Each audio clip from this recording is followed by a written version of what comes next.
Hoje é uma parte interessante para a gente conversar, que é sobre roteiro. A gente colocou um título. Vocês lembram do título? Vocês estão olhando a programação? Mó trampo fazer a programação, né? Pensar no título. A carpintaria do roteiro de um doc. Do meu lado, eu tenho o Elvídio. A apresentação dele é bem interessante. Elvídio Augusto de Matos Filho, quase um quatrocentão. Ele é paulistano, jornalista profissional desde 75, trabalhou nos Diários Associados, na TV Tupi, Diário de São Paulo, TV Manchete, TV Globo e TV Cultura. Fez a cobertura de 6 Copas do Mundo, 4 Jogos Olímpicos e 6 Copas Africanas de Nações. Finalista do Prêmio Embratel de Imprensa de 2003 com o especial UF, o filho sueco de Garrincha. Vencedor do Prêmio Embratel de Imprensa de 2004 com a série 100 anos do futebol carioca. Vencedor do Prêmio Embratel de Imprensa de 2009 com o especial A Copa do Mundo é Nossa, sobre a conquista do primeiro título brasileiro de Copa de Imprensa de 2009 com o especial A Copa do Mundo é Nossa. Eu tinha lido já isso. Legal. Vencedor do Prêmio APCA, Associação de Críticos de Arte do Estado de São Paulo, de 2008, com o especial A Copa do Mundo é Nossa, de novo, né? Há 14 anos nos canais ISP. Foi tão importante que ele teve que fazer de novo. Há 14 anos nos canais ESPN, onde atualmente é coordenador de reportagens especiais. Convidamos o Elvídio para fazer a mediação com o Newton, que já está chegando o Newton Canito. Aí eu gostaria que ele desse umas palavrinhas, já fizesse um aconchego com vocês. Bom, primeiro, bom dia para quem é do dia, porque quem é da noite deve estar sofrendo um pouquinho, como eu. Mas, assim, como ela falou, a minha formação é de jornalismo impresso. Comecei trabalhando como repórter no Diário da Noite, Diário de São Paulo, trabalhei no Diário Popular, no Jornal da Tarde, e depois passei para a televisão como repórter de geral. E só um tempo depois que eu caí no esporte. Esporte, eu digo futebol. E fiquei até agora e vou ficar até o final da minha carreira, pelo menos. E na TV Cultura, houve uma época que eu comecei a fazer um programa chamado Grandes Momentos do Esporte, que era você contar a vida dos grandes personagens, especialmente do futebol brasileiro. Zizinho, Didi, Vavá, Rivelino, Ademir da Guia, Pelé. E aí comecei a me envolver também com essa coisa de... Assim, eu não vou me atrever a falar a palavra documentário, que é outra coisa, mas de reportagem especial, que é o que eu faço até hoje.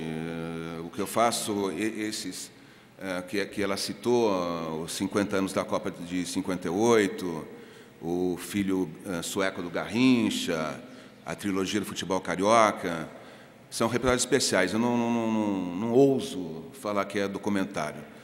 Pelo seguinte, porque eu acho que existe uma diferença brutal entre reportagem especial e documentário. A começar do roteiro. Porque, assim, eu não tenho a prática, nem o costume de fazer um roteiro inicial e gravar a partir desse roteiro. O que a gente faz é uma tremenda pesquisa antes, especialmente para essa coisa que eu gosto de fazer, que é de contar história. E então eu não estabeleço um roteiro para ir trabalhar em cima.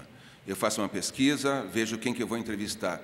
Aí, a partir das entrevistas que eu faço, aí sim eu vou vendo para onde que eu vou seguir, entendeu? Embora já tenha na cabeça uma ideia geral do que eu quero, eu tenho um começo, um princípio e um fim da coisa já, mas a partir das entrevistas, dos depoimentos, é que eu vou pegando a linha da coisa.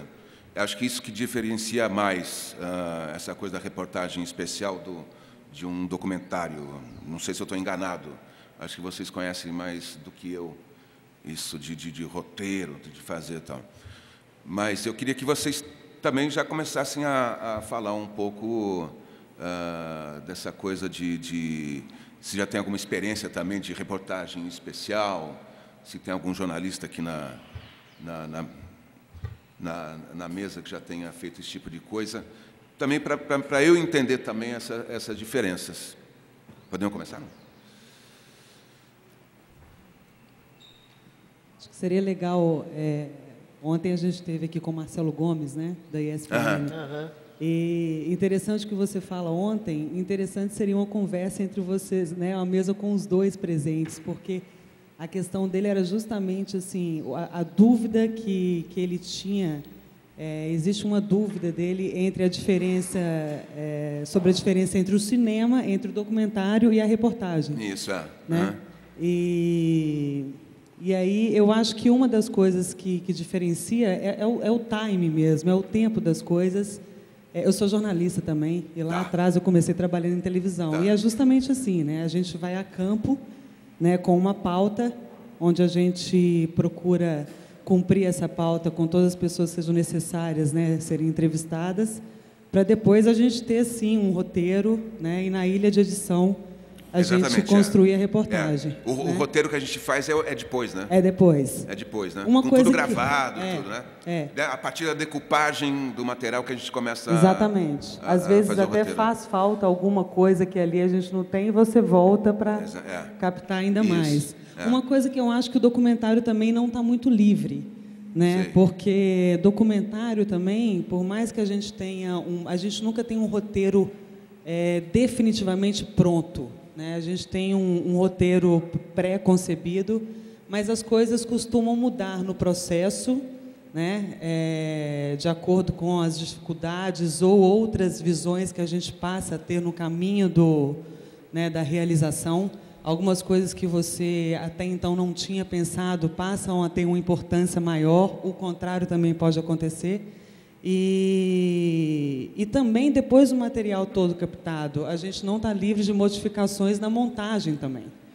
A montagem, a gente teve até um simpósio há pouco tempo atrás aqui na Cinemateca, onde a gente teve aí uma apresentação com alguns montadores de documentários, e é isso também, a pós-produção criativa também, como que na montagem você pode redefinir também as coisas, sabe? Então, assim, eu acho que o documentário, sim, a gente tem um roteiro pré-estabelecido, mas ele vai modificando durante o processo também, sabe? E uma grande diferença que eu vejo, não sei se você acha também, entre documentário e reportagem, que é o tempo. Geralmente, mesmo com uma reportagem, no caso de uma reportagem especial, talvez nem tanto, né? Mas ontem o Marcelo colocando, e aí eu fiquei, enquanto ele falava, eu fiquei pensando que assim, poxa, numa televisão é preciso cumprir um tempo, né?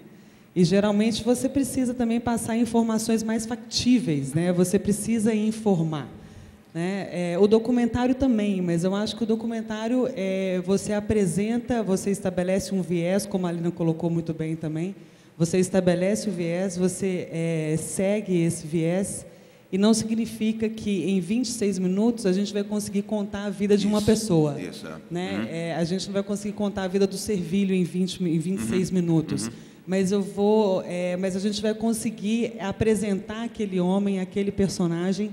E uma coisa que eu acho que é muito importante, que fica, é o que o cinema ou o documentário, uma reportagem, tem o poder de deixar, que é a curiosidade do telespectador, caso ele não tenha a informação, o conteúdo completo, ele depois procurar, né, ir atrás daquilo que... Aí é um pouco de romantismo também, mas eu acredito nisso, que é você seduzir por um assunto e isso causar em quem assiste.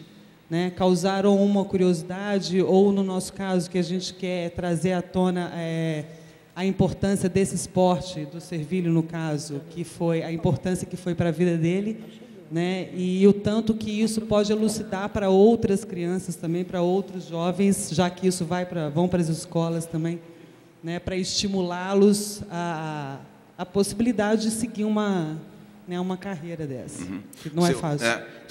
Você falou da questão do tempo, né? Que na reportagem é mais, digamos, cruel, né?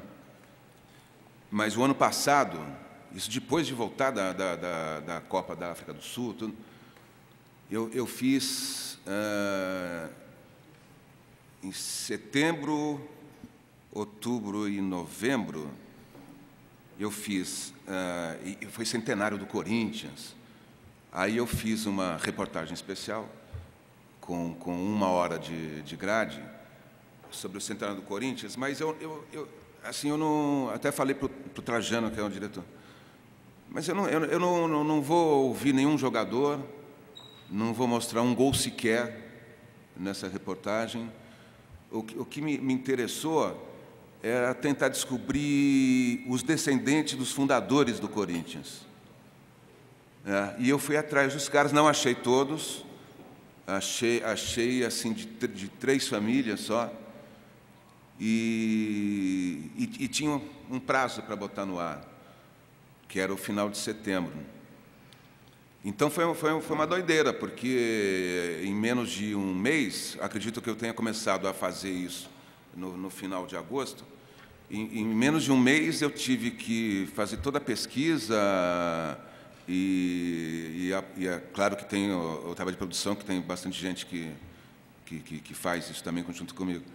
Mas a pesquisa, a produção, ir para a rua, gravar, tudo, e decupar, aí sim, aí escrever, fazer o roteiro, e assim, o roteiro, bom, aí o roteiro que a gente faz depois da decupagem, não só o texto, né, do off, né, mas também o TC da sonora que eu quero, da imagem que eu quero, a música que eu quero usar, né. Aí, bom, foi para o ar, aí eu comecei a fazer também fazia 50 anos que o Éder Joffre havia conquistado o título mundial lá em Los Angeles. Aí eu tentei, não sei se é inovar, mas fazer uma coisa diferente do que eu estava habituado a fazer. Eu levei o Éder Joffre para o Peruche, né, onde ele nasceu, viveu a infância, a adolescência, tudo, onde ele começou a lutar. E ele contando a história, ele revendo o bairro dele, encontrando velhos amigos, indo no bar que ele frequentava, né, andando pelo bairro, tudo. E eu não escrevi uma linha sequer, não teve off. Era ele contando a história e o que separava e o que unia uma coisa e outra era o arquivo nosso, que a gente tem bastante coisa do Éder Joffre lá, e eu usei bastante arquivo com sobe-som, né? Ou original da matéria de arquivo, ou então com uma música, tudo. Aí ficou legal também, com 1 hora também de grande. Aí caí nos 70 vezes Pelé, que foram 70 histórias que a gente contou do Pelé, isso que começou Não, isso foi antes do Éder Joffre, porque o Pelé é outubro, né? Foi antes do Éder Joffre, aí depois do Éder Joffre. Então foi um segundo semestre com a máxima intensidade, né, de trabalho, assim, de botando a cabeça para funcionar. Então é coisa do tempo, e tendo prazo para botar no ar, né? Porque então é uma loucura. É uma reflexão para se fazer. Quando a gente colocou a carpintaria de um doc, é um pouco para a gente polemizar mesmo, porque existe roteiro no documentário. Né? Hoje está com o filme do Eduardo Coutinho, As Canções, que o cara só pegou 2 produtores, colocou uma folha de sulfite, na verdade de papelão, qual que é a música que te toca. E foi assim que ele foi fazendo as primeiras abordagens das pessoas. Ele pega essas pessoas, coloca, senta, canta para mim. E o Coutinho é conhecido por esses roteiros. Na verdade, é uma ideia principal, ele sente a pessoa e vai, né? E um documentarista de mão cheia. Eu acho que seria interessante, cada um de vocês, das produtoras, o que vocês estão pensando do roteiro? O que vocês pensam do roteiro de um documentário? Para a gente bater essa bola, compartilhar isso aí. Acho que seria legal. Sobre o Coutinho, ele mente muito. Não é assim, né? Ele manda uma produtora antes, sabe? Tem uma super assistente de direção que vai antes, conversa com as pessoas. Então, quando ele chega e vai conversar com a pessoa, é a primeira vez que ele fala com a pessoa. Mas ele já sabe a história do cara. Sim. Ele não chega à toa. Então, tem esse mito, né? Assim, que vai lá para falar com a pessoa e aí conhece a história da pessoa.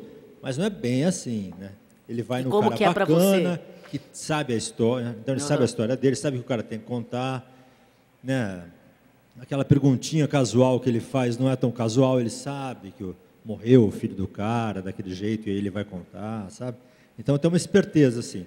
O bacana é que é mesmo a primeira vez que ele fala. E quando você conta a sua história pela primeira vez para uma pessoa, você capricha mais. Tem o frescor também, né? É. Então tem essa esperteza. É a primeira vez que ele fala e ele é muito bom. Ele é desse tipo de pessoa que se você senta do lado, você conta a vida, né? Tem uma turma que é assim. Ele sabe trabalhar com o silêncio também, né? Que é uma coisa, você retirar de alguém uma informação, você sabe dar o time da pessoa, você não, né? Você espera a pessoa, né? Que isso é fundamental para documentarista, né? Tem um Também, documentário. e ele gosta de gente, né? Tem essa Boa. grande vantagem, né? Ele Boa. gosta de gente, gosta de saber mesmo a história das pessoas, tal, É que isso talvez aí. seja a melhor qualidade do entrevistador. É verdade. Tem um documentário do Coutinho que ele mente sobre a mentira dele também, né? Porque aquele que ele começa falando que ele entra na van, é uma história sem fim, Que é sobre o Coutinho? Não é sobre Não? o Coutinho, não. Como é que chama aquele documentário dele? Histórias alguma coisa, não me lembro. Mas ele começa o documentário com a equipe dele entrando na van e ele contando que ele está indo para o sertão do Nordeste, né, sertão do Ceará, se eu não me engano, e ali ele vai encontrar o tema dele do documentário, né? Então ele não sabe o que ele vai encontrar, mas está indo ele, mais um produtor, uma equipe de 5 pessoas pequena, e eles vão estrada até que ele conversa com uma outra terceira pessoa, é uma integrante de uma família, que aí ele vê um interesse, aí isso suscita o interesse nele, a história dessa mulher e da família dele, dessa mulher, e aí ele conta, o documentário é justamente sobre essas gerações da família dessa mulher. Então, assim, até que ponto ele sabia disso, eu não sei, mas ele começa justamente colocando Interessante. Esse documentário é bem bonito. Não lembro Esse do nome. documentário foi... É antes do Jogo de Cena? Acho o nome.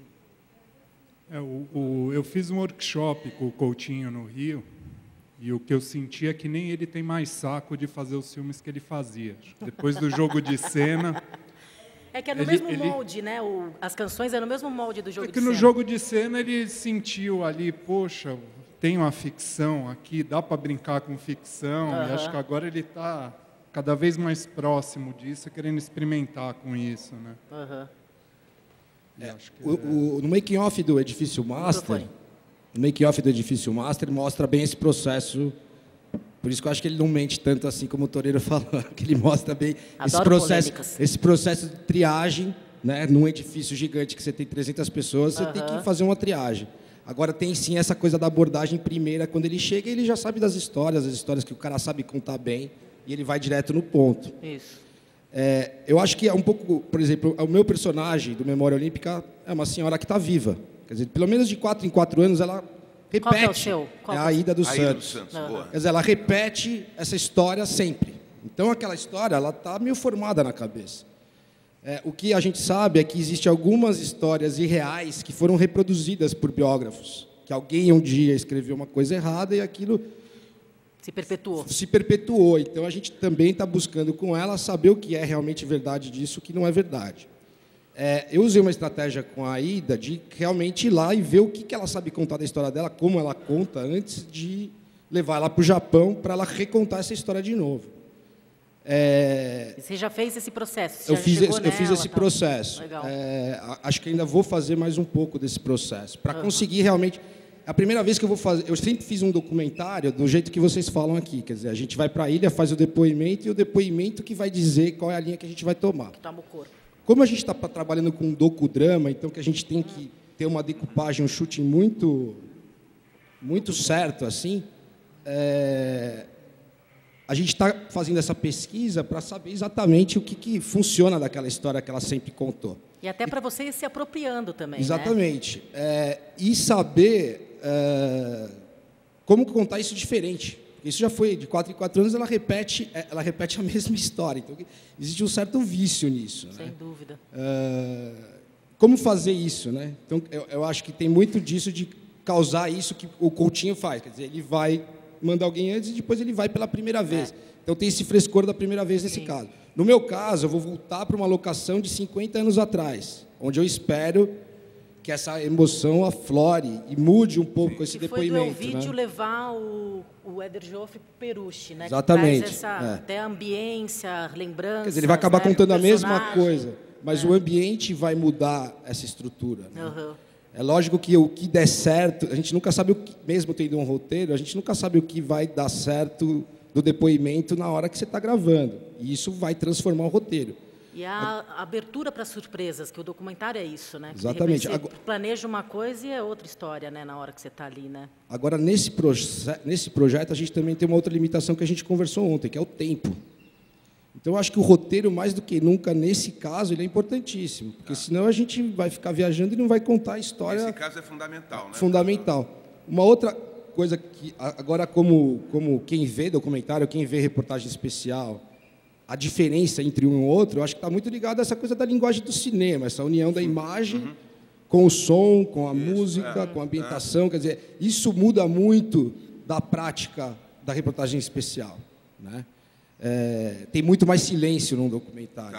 Né? Sem dúvida. Sei lá, era isso. Eba, bastante gente falando. Muito bom. Oi. Meu nome é Ana Dipp, eu sou jornalista também. E acho que eu tenho uma experiência de ter passado por jornalismo diário. Eu comecei no esporte e passei por todas as editorias de televisão que se possa imaginar. E daí eu fui para uma TV a cabo, depois de ter feito muito jornalismo na vida, ter cansado muito, trabalhar Natal, Réveillon, tudo. Eu fui fazer uma TV a cabo, que era a TV Senac, e hoje a TV Sesc.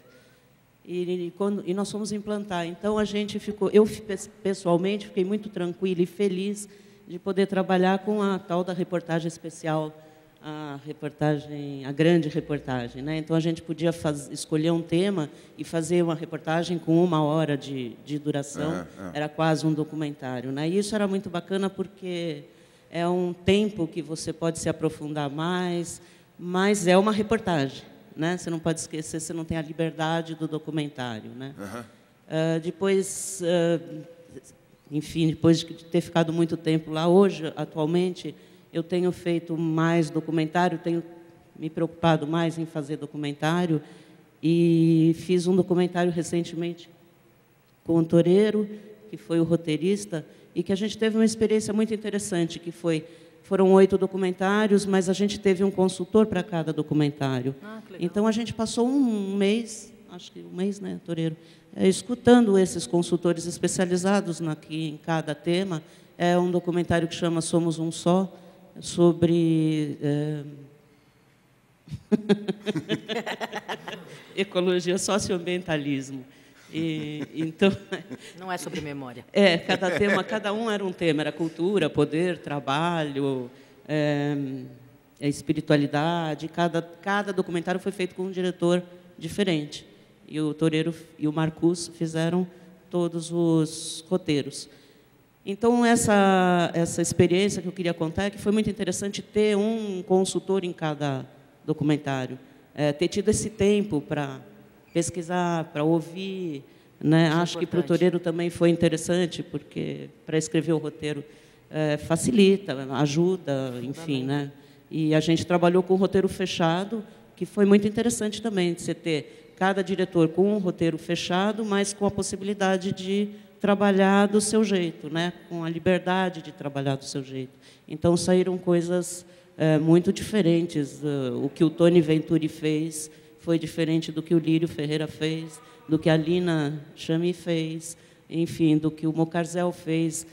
Cada um com o seu olhar, né? Cada um teve o seu olhar. E era um misto de documentário com ficção. Então, isso também é muito interessante, porque você trazer a linguagem do documentário e misturar uma história no meio, que tem personagem, que tem caracterização, é uma coisa que também é muito interessante de trabalhar. De vocês é sobre o tiro, né? O meu é o nosso, é o José Teles da Conceição.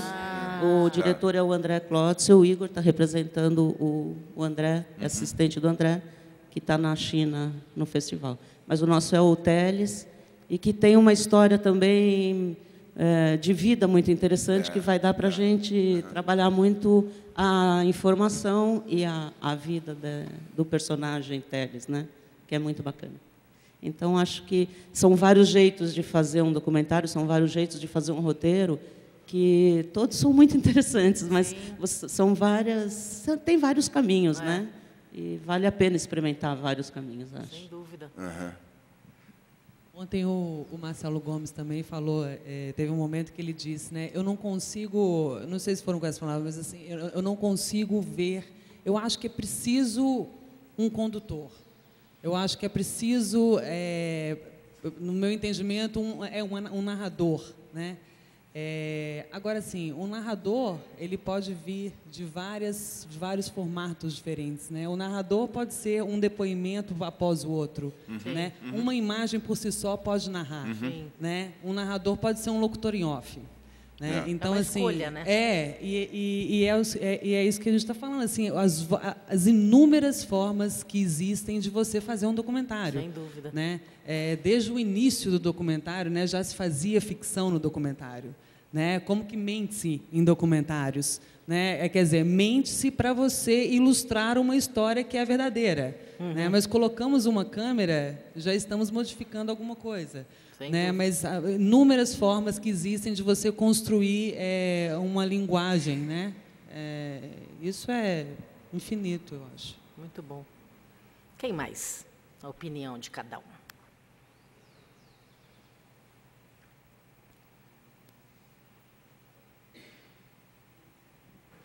O que eu sinto da conversa, assim, que a reportagem, o objetivo é informar, né?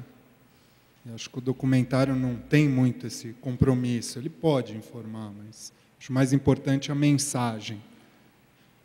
Mas, ao mesmo tempo, acho que tem muitos documentaristas que trabalham o filme como uma reportagem, né? Que montam ele no final mesmo, pega o depoimento e monta depois.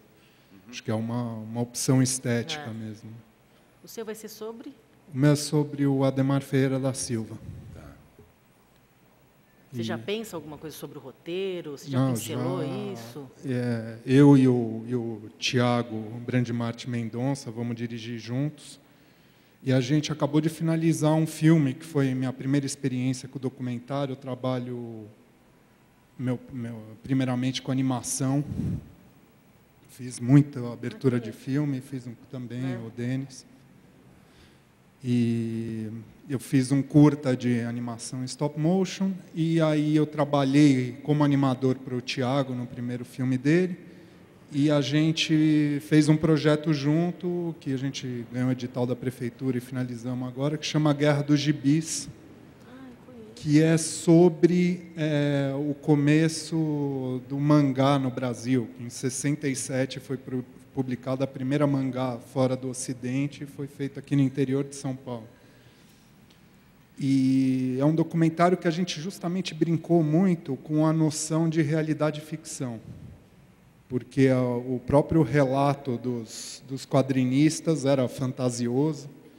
Tinha o Cláudio Seto, ele inventou uma história e divulgou abertamente que ele tinha um irmão gêmeo, que trocava de lugar com ele. E a gente entrevistou o irmão dele.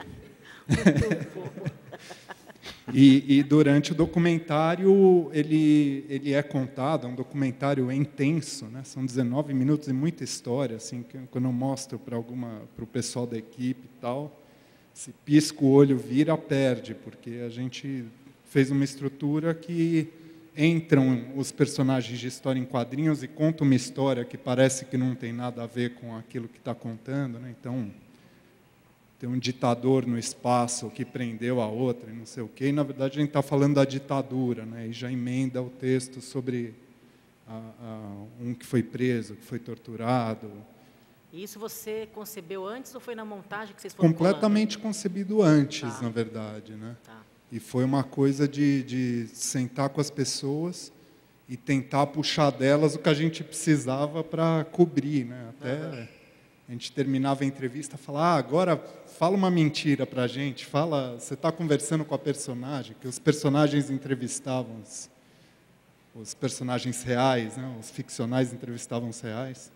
Muito legal. Então, a gente gostou muito do formato, achamos que demos certo e vamos experimentar com esse também, legal, que ajudou muito a caracterizar a época, né? O traço, a trilha, o jeito, a textura. A animação ajudou muito nesse sentido e é uma coisa que a gente quer fazer com esse filme também, né? E tem como ele era muito popular, o Adhemar, tem ele de canguru, quando foi para a Olimpíada na Austrália. Tem muito material que a gente quer brincar em cima disso. Deixa eu fazer uma pergunta para a Ana.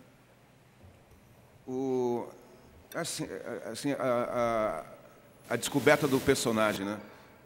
Assim, tem a Aida dos Santos, que, se perguntar na rua quem é, ninguém sabe, né? Mas, como você falou, de 48 anos, ela conta a mesma história, né? A história é conhecida, né? Tem o Adhemar, bicampeão olímpico, tudo. Agora, o que lhe atraiu na história dos Zé Teles?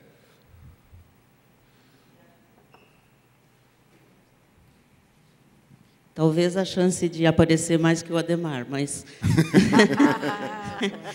mas eu acho que sim, porque eu fiquei impressionada com o fato de ser o primeiro medalhista, isso foi uma das coisas, olímpico, né?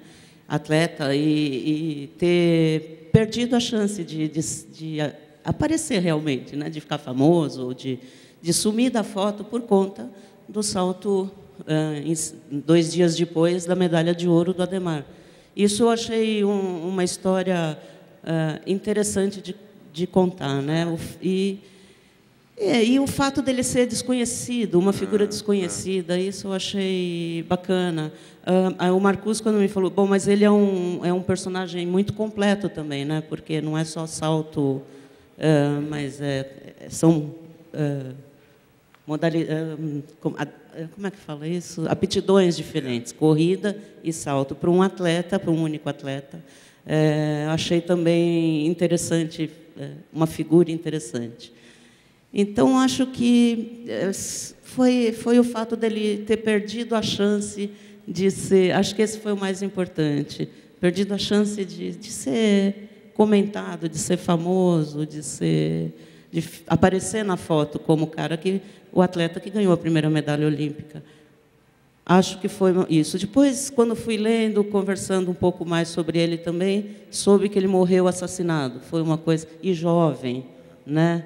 Então, também me empolgou, porque eu enxerguei uma história além do atleta.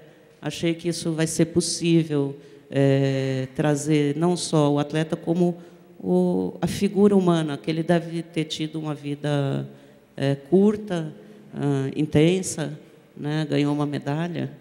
E acho que foi a possibilidade de juntar as duas coisas. E também de resgatar. Sabe? Porque quando eu participei do Memória do Esporte, eu fiquei muito feliz de resgatar o esporte em mim, porque deve fazer uns 20 anos que eu não faço esporte. E acho que isso também nele, de resgatar essa coisa, esse homem desconhecido, né? Porque no Rio de Janeiro ele é até conhecido, mas acho que passou disso, não é um atleta tão popular assim, né? Então, acho que foi o resgate das duas coisas. Essa história de fazer no esporte, o Winston Churchill, que tinha uma história boa, não sei se vocês conhecem. Acho que foi aniversário dele, não sei se 80 anos de idade, não me lembro. E alguém chegou para ele, um daqueles puxa-sacos, né? Poxa, como o senhor está bem, né? Está bem disposto, com boa saúde, nem parece que tem 80 anos, né? Como é que o senhor explica esse fenômeno? Eu devo isso ao esporte.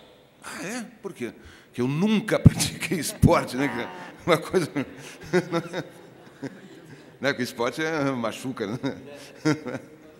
Para incrementar mais nosso papo, Newton Canito chegou. Vou fazer uma apresentação dele, porque a gente escreveu aqui, ó, a gente dá maior trampo fazer, vou ler o que a gente escreveu. Newton Canito, doutor pela Escola de Comunicação e Artes da Universidade de São Paulo. Canito trabalhou como roteirista na TV com a série 9mm. É um dos idealizadores, na verdade, dessa série, né? No cinema, com Quanto Vale o É por Quilo. Atualmente é diretor da Associação Paulista de Cineastas e membro do Conselho da Associação de Roteiristas. Além de autor do livro A Televisão na Era Digital. Nossa, é enorme, olha, vou continuar. Graduado em cinema pela USP, mestre em televisão pela USP. Principais trabalhos, Enquanto Vale por Quilo, que foi a direção do Sérgio Bianchi, não sei se vocês assistiram, vale a pena assistir, é um baita filme bom. O Mistério da Estrada de Sintra, coprodução Brasil-Portugal, direção do Jorge Paixão da Costa. Brother, direção de Jefferson D. Em produção, lançamento em 2008, A Cidade dos Homens, série da Globo, da O2 também. Atuou como roteirista dos episódios da terceira temporada 2005, Alerta Vermelho, da série Fox Moonshot. Criou a série e roteirizou os 4 episódios da primeira temporada. Documentários Violência S.A., da TV Cultura, Prêmio Doc TV.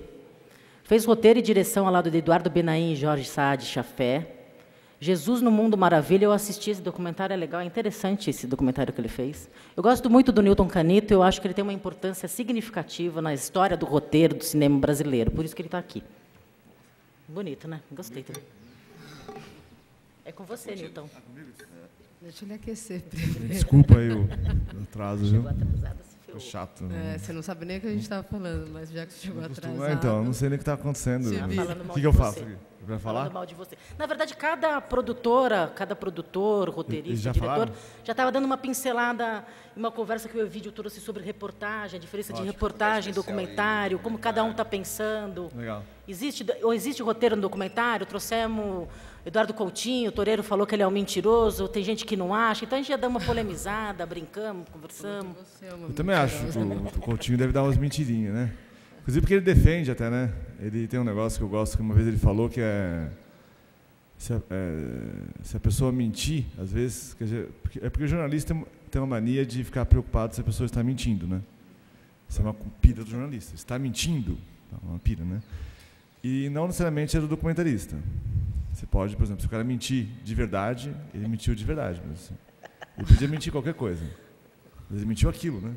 Então é uma coisa significativa o que ele mentiu. Então você pode... Não é? Então faz parte da verdade dele. Ele inventar aquele personagem, ele podia inventar outro. Então, por que você está necessariamente preocupado com aquilo? Você tem que estar preocupado com aquilo? Você pode, é uma opção tua também. Estou dizendo que é sim ou não. Eu estou falando que nem sempre o documentário acredita nessas coisas do jornalismo, né? Que é outra função mesmo, né? Estou dizendo jornalismo legal também, acho importante. Mas tem outra função. Então você não precisa necessariamente acreditar nisso, né? Esse papo de que o documentário não tem roteiro, isso atrapalhou bastante, né? Tem atrapalhado bastante o nosso documentário.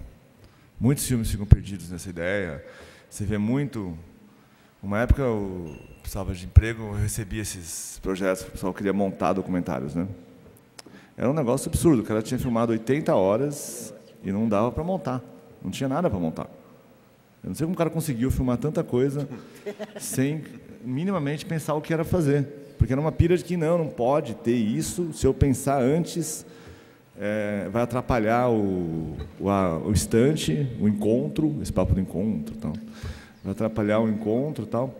Então você não faria nada, você ficava filmando que nem louco lá e não te saía nada, né? Ainda com um vídeo que, de certa forma, desacraliza a filmagem, né? Tem que tomar muito cuidado com isso, que a filmagem tem que ser sacralizada, né? Mais se seja em vídeo, seja o que for, é legal você estar ligadaço, assim, né? Falando, meu, isso aqui é... Porque você pode filmar 2 horas e não pegar nada significativo. Se você não ficar ligado, não pega nada. Não fica achando que vai pegar, não vai pegar. Entendeu? E se pegar, você vai estar com 80 horas, você não consegue montar depois aquela porra, não consegue logar. Então, é bom você ficar muito ligado na filmagem e pensar mesmo o famoso olho no peixe, outro no gato, né? Você tem que pensar no geral e na filmagem, né? Mas isso a ficção também tem. Quando a gente fala da ficção, a ficção tem mais roteiro do que o documentário, em geral sim, né? Em geral, via de regra. Mas se você não tem uma presença no instante ali da filmagem, uma conexão para deixar um acaso acontecer, tal, você perderia coisas. Então, também na ficção tem isso. Então, mesmo quando tem roteiro planejado, qualquer diretor razoavelmente bom, né, deixa acontecer algumas coisas ali, né?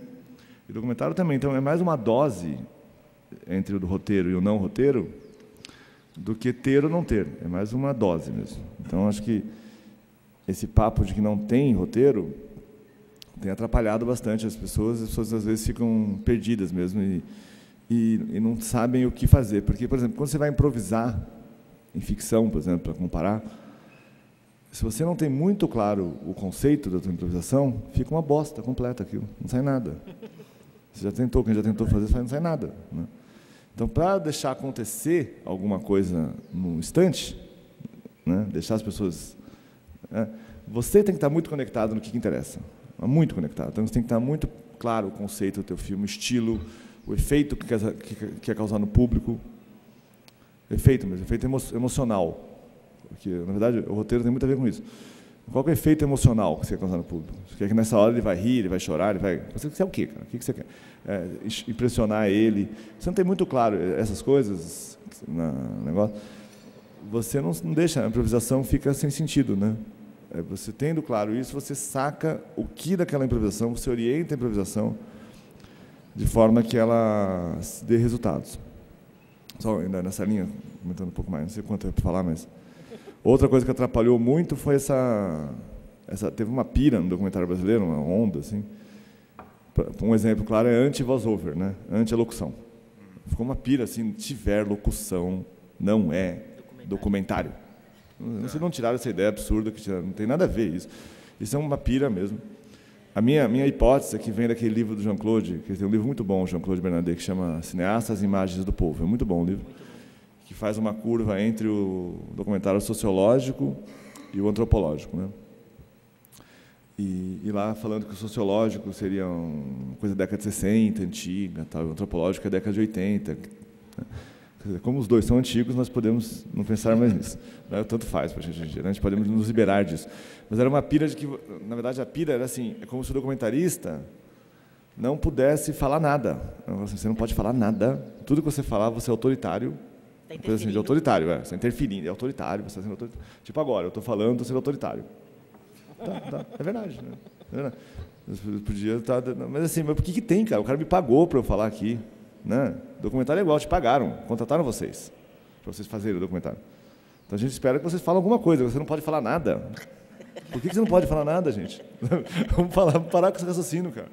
É uma coisa louca. Você pode falar algumas coisas, sim, normal, calma. O que tem... Não, e é doses mesmo. Você pode falar mesmo, acho legal também. Se tiver coisas legais de falar mesmo. Falar. Se você tem uma teoria sobre o filme, beleza, fala. Acho ótimo. Se é uma teoria muito inteligente, eu vou ficar muito feliz. Mas aí você pode dosar isso. Você pode fazer, não, eu vou também... em narrativa, o pessoal chama narrativas mais dialógicas, né? Em vez de ser monológica. Monológica é quando você fala sozinho. Tem filmes ótimos monológicos. Só para não ficar também antes de monológico. Tem filme muito bom, né? Monológico. Assim, se você tiver muita coisa legal a falar, beleza, tá ótimo. Agora, você pode querer, não, vou fazer mais dialógico. Dialógico é aquele papo de literatura moderna, ou cinema moderno.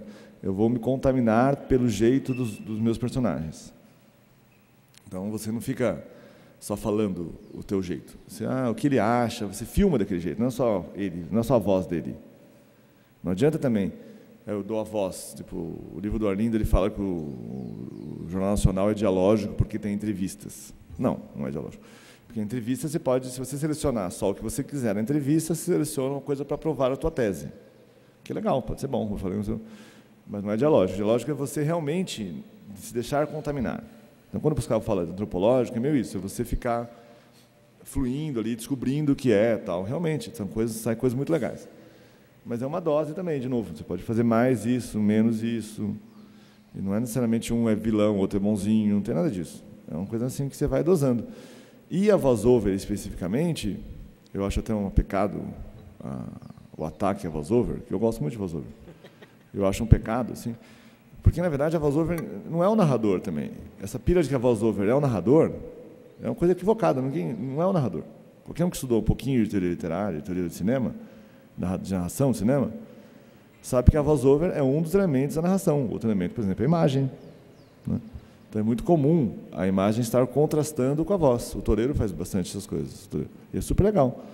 Nem sempre a voz que está falando é realmente... O filme tem mais coisas além da voz e da imagem. Né? Inclusive, tem o som também, o efeito sonoro, que pode comentar também aquilo. Então, tem vários recursos que você vai usar que vai compor o seu ponto de vista, e não é a voz. As pessoas pensam que a voz, inclusive atrapalha, elas pensam que a voz é ela mesma, né? Não é. A voz é um personagem a mais no teu filme. Tem o entrevistado, tem o som, tem a voz, tem personagens que você usa para compor o seu ponto de vista. Muitas vezes o ponto de vista vem disso tudo misturado. Então, eu, por exemplo, num filme meu, eu fiz é um filme sobre violência, é como ganhar dinheiro com a violência.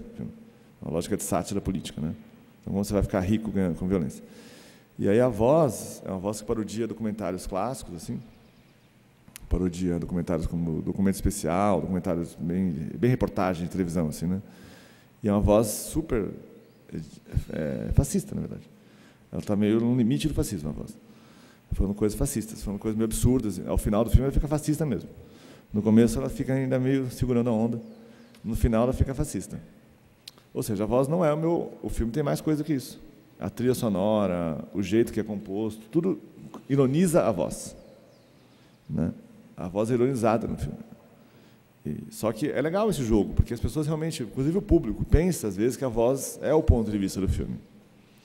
Aí você desloca o público fica pensando, o que esse filme acha, né? A brincadeira é meio essa, você ficar meio pouco claro qual que é a opinião do filme. Pode ser uma coisa legal, mas é um exemplo entre milhões. A voz tem milhões de funções possíveis que você pode usar a voz. Mas é um exemplo só a voz, porque eu já vi muito filme brasileiro que se perdeu, assim, você vai ver, porque o cara tinha coisa a dizer e não quis dizer. Assim, o cara não ficou com vergonha de dizer, porque senão achou que não ia entrar no festival do Amilabak. Aí ficava, se eu falar alguma coisa, eu não vou entrar no festival da Amilabak. Aí piora o filme, e é uma pena, é uma coisa... Ou a gente para com essa... É preconceito mesmo, né? A palavra é preconceito. A gente para com esse preconceito, a gente... Fazer um último comentário, só para... Aí depois queria ouvir também vocês, para ver casos concretos.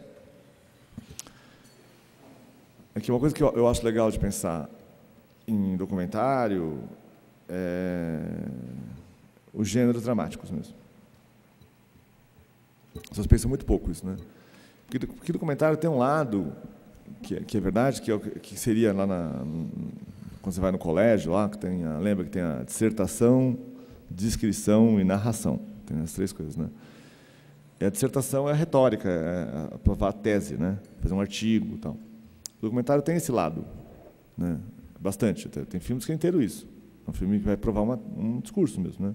Então, não é uma narração com personagens, etc., né? Mas muitos documentários maravilhosos, desde sempre, desde o Flaherty, né? Tem personagens. Então, aí começa a ter um negócio que não é necessariamente... Os de vocês, quase todos, são baseados em personagens. Então, não estão provando tese em geral. Em geral, são baseados em personagens.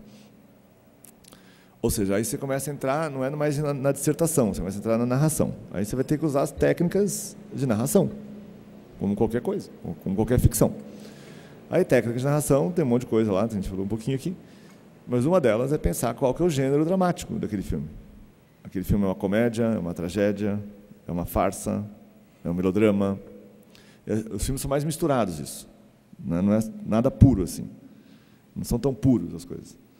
Evidente que não são puros, mas tem um monte de debates sobre isso. Tem debates...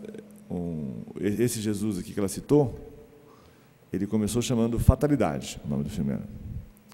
Até ganhou o Doc TV chamando Fatalidade. E era uma tragédia moderna. Por que era uma tragédia moderna? A tragédia moderna é assim, é um personagem pequeno, que não é um grande, que a tragédia clássica é um herói animal, né? Édipo, tal, aquela coisa, que faz uma soberba dele, leva ele à morte, mas ele salva a cidade. Ele salva a comunidade. Esse é o modelo da tragédia clássica, grande assim. E são personagens muito potentes, quase deuses, acima de nós. Na tragédia moderna, que os americanos lá no começo do século, aquele teatro lá o Caixeiro Viajante, essas coisas, né? A Morte do Caixeiro Viajante.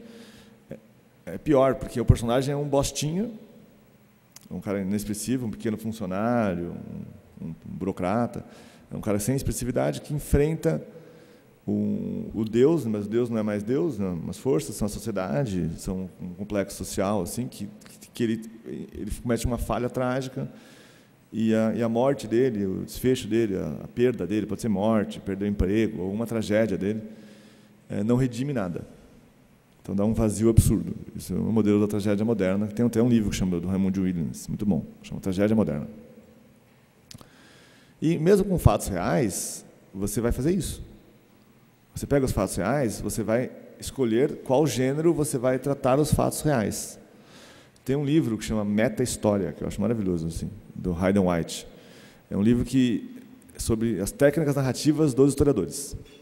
Então ele pega direitinho lá, Marx e a farsa, Nietzsche e a tragédia. Ele fica pegando as visões da história, tipo Michelet e o realismo. Aquele Michelet, ele analisa literariamente, isso o Barthes também faz, né? Como é que chama? O livro Meta-História. É um livro sobre as técnicas narrativas da história. Para documentário é muito bom, porque é a mesma coisa, né? Documentário você tem um monte de coisa lá, real, que aconteceu mesmo. Eu acredito que aconteceu. Tem gente que é pós-moderna que acha que não. Eu acho que existe mesmo. Aconteceu as coisas, tal. As pessoas existem, tal. Tem gente que nem acredita nisso, mas eu até acredito. Mas a partir disso você vai escolher o que você quer naquilo. E essa escolha é uma escolha ideológica que tem a ver com um gênero dramático. Você pode contar a mesma história de várias formas. Essa forma de contar a história que você vai escolher. Qual fato do jogo de vôlei lá que eu lembro aqui, ele vai escolher? Qual fato? Vai escolher qual? Né? Daqueles fatos todos, qual vai escolher? E onde vai acabar? Tem um negócio assim. Tem um cara que fala que a diferença da tragédia para a comédia é só onde acaba. Você pega assim, a comédia acaba no casamento, a tragédia acaba logo em seguida. Né? Se você continuar um pouquinho, vai virando tragédia, depois vira comédia de novo, depois você acabar na hora que morreu é tragédia, mas se você continuar um pouquinho, é sua casa de novo, tal, vira comédia. Então qualquer filme tem isso. Você pode escolher onde acabar o filme. Você lembra do Ed Wood, do Tim Burton? Que é maravilhoso. Assim, o Ed Wood, todo mundo sabe a vida dele, ele acabou no auge do filme. Ele podia acabar com ele morrendo. Quase todas as biografias acabam com a pessoa morrendo, né? Não sei por quê. Papo esse. Né? Coisa chata, né? Podia continuar a vida após a morte, alguma coisa. Mas já acaba na pessoa morrendo. Então, por quê? É uma coisa na nossa cabeça, pode ser outra coisa. Você que pode inventar outra coisa, você você quiser. Então você vai escolher os fatos, e essa escolha dos fatos, ela coloca aqueles fatos dentro de um gênero dramático. Então, lá no meu caso, eu tinha feito o documentário pensando que era um policial, que ele tinha cometido um pequeno erro, uma pequena falha, assim, uma pequena falha. Ele matou uma pessoa, né? Mas assim, ele era incompetente, ele não sabia lidar com aquela situação, era um bosta, porque ninguém treinou ele bem. E na hora H ele matou uma pessoa e aquilo fez ele perder o emprego, a pessoa ficou perseguindo ele, foi um inferno na vida dele. E aí esse policial não pôde dar entrevista, não quis dar entrevista. Aí fudeu, o filme não tem o personagem principal, o filme é todo baseado no personagem, não tinha aquele personagem principal. E aí eu achei um maluco que trabalhava no parque de diversão. Era um policial, assassino, tal, matou muitas pessoas, mas trabalhava num parque, tinha sido exonerado. Por isso que ele podia dar entrevista, porque ele tinha sido exonerado. E aí, quando ele estava no parque, eu vi aquele negócio no parque, eu falei, puta, isso aqui vai... Aí tinha um palhaço que me deu um cartão, que queria aparecer na filmagem. Eu fui filmar um dia no parque. E o palhaço tinha um cartão que chamava Mundo Maravilha. A empresa dele chamava Mundo Maravilha. Aí eu falei, cara, esse filme vai chamar Mundo Maravilha, vai ser inteiro no parque. Aí mudou o gênero. Então, se deixou de ser tragédia moderna e virou farsa. Porque como é que é a farsa? A farsa é um bando de malucos. A farsa é muito assim, é muitos acontecimentos, muito rápido, muita fantasia, um fantasiando o outro. E a farsa é muito interligada também às coisas, né? Os personagens estão grotescos, eles são abaixo de nós, eles trabalham com as partes mais baixas, assim, então são caricaturas da gente, das nossas energias. Então é o cara que é hipocondríaco, é o cara que é obcecado por mulher, comida, é um cara que está nesse lugar. Então você coloca os personagens naquele lugar. Então você pode pegar personagens reais, e é claro que eles são mais complexos. Podia fazer um filme do Bergman com esses personagens. Complexidade psicológica. Podia fazer também, é verdade. Mas no caso eu optei por fazer uma farsa. Opção. Porque eu achei que a farsa ia chocar mais as pessoas. Aquele assunto, o meu raciocínio foi assim, nunca foi visto esse tipo de assunto como farsa. Geralmente esse tipo de assunto é tratado como drama social, né? 80% dos filmes sobre polícia é drama social. Meu Deus, ficar reclamando, né? A situação é muito difícil.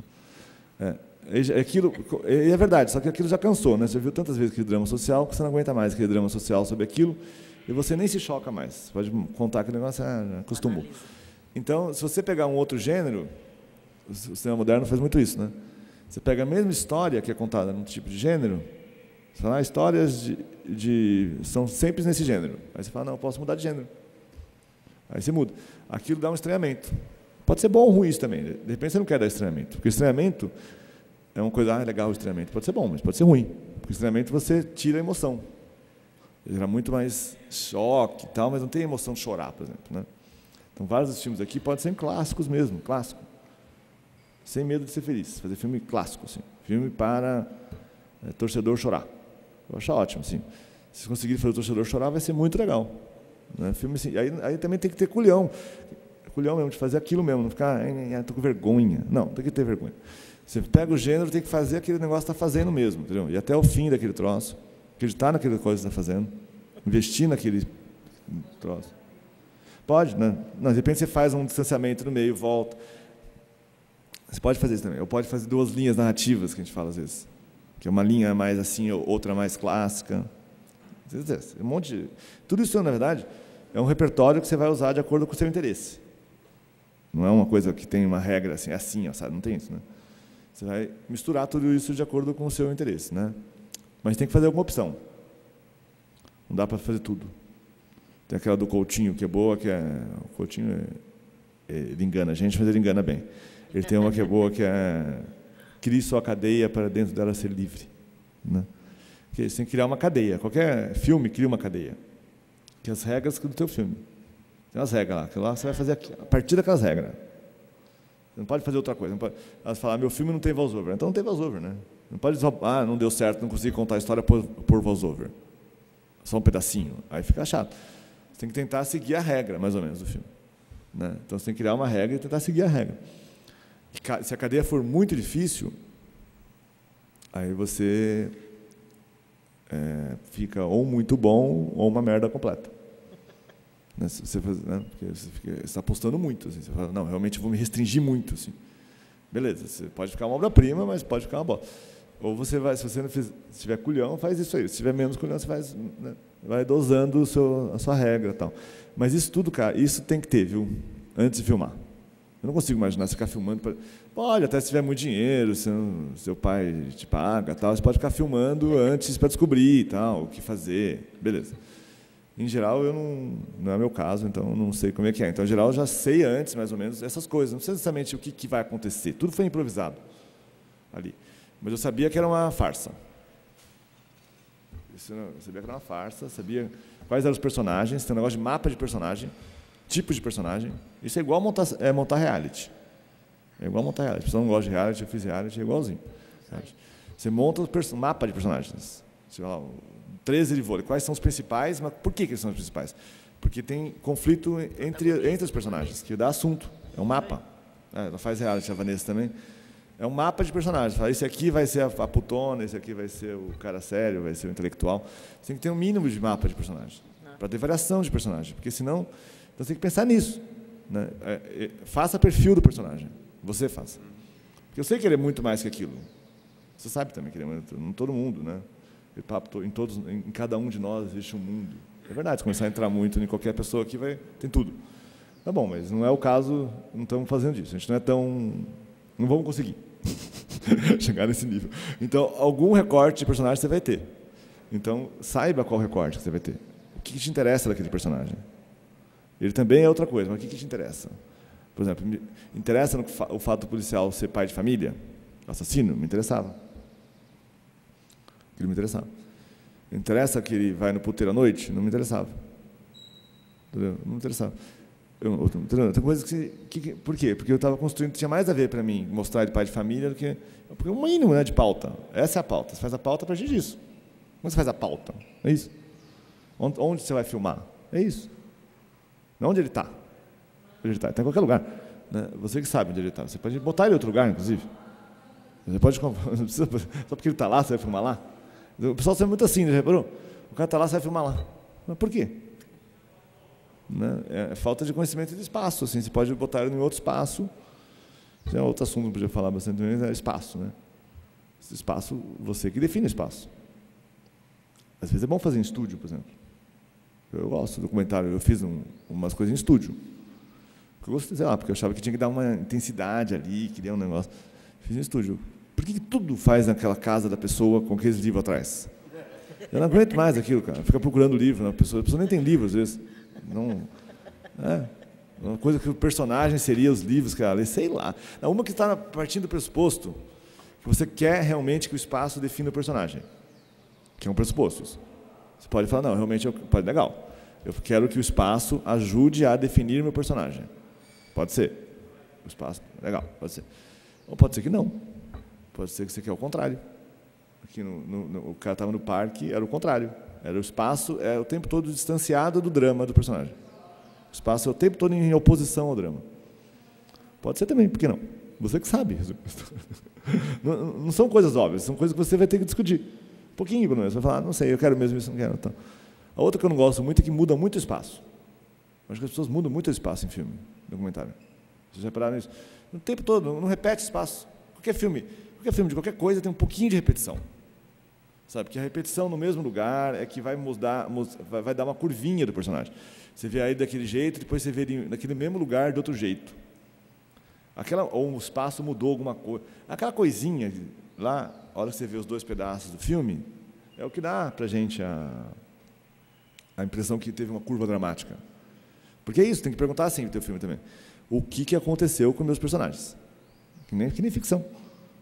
Né, na tua história. Ele começou assim e acabou como? Tem que perguntar isso. E como que você vai passar isso para ele? Você pode até falar, então meu filme não vai ter curva, beleza? Então, beleza. Mas tem que saber isso também, não vai ter curva de personagem, beleza. Nenhum vai ter mesmo. Nenhum. Pode ser que um tenha, outro não tenha. Né? Tem que saber tudo isso.